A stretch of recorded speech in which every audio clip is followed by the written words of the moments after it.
La jeune femme, pétrifiée, découvre avec horreur qu'à l'extérieur du train lancé à toute vitesse, une vieille dame apparaît, disparaît, puis réapparaît sans cesse comme si elle se téléportait. Elle semble vouloir lui dire quelque chose, son regard la poursuit à travers les vitres.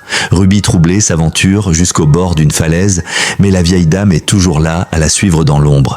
Elle tente alors de s'approcher pour lui parler, mais à chaque pas qu'elle fait, la vieille dame recule, gardant toujours la même distance entre elles. Ce jeu étrange la laisse sans voix, incapable de comprendre ses intentions. À bout de nerfs, elle décide de tourner les talons et de partir. Mais après quelques pas, en se retournant, elle la voit postée exactement là où elle se trouvait. Plus elle tente de fuir, plus la vieille dame semble s'accrocher à ses pas. Elle accélère le rythme, cherche à la semer dans la nature, mais à peine l'a-t-elle perdue de vue qu'elle réapparaît sur la colline devant elle. Ruby choisit alors de l'ignorer et continue d'avancer. Mais la vieille dame ne la quitte plus, toujours à la même distance, comme une ombre silencieuse. Soudain, un randonneur croise sa route. Ruby lui confie que cette dame âgée la suit depuis un long moment. Elle le supplie d'aller lui parler, de comprendre ce qu'elle lui veut. Le randonneur accepte sans hésiter et se dirige vers la vieille dame. Mais à peine a-t-il échangé quelques mots avec elle qu'il tourne brusquement la tête vers Ruby. Son regard se fige une seconde, puis il prend la fuite, sans un mot, submergé par la panique. Effrayée, Ruby se met à courir à toute vitesse. Lorsque la nuit tombe, enfin, elle atteint un petit village isolé. Mais la vieille dame, elle est toujours là. Elle entre alors dans une taverne espérant trouver refuge. Les clients remarquent immédiatement son air épuisé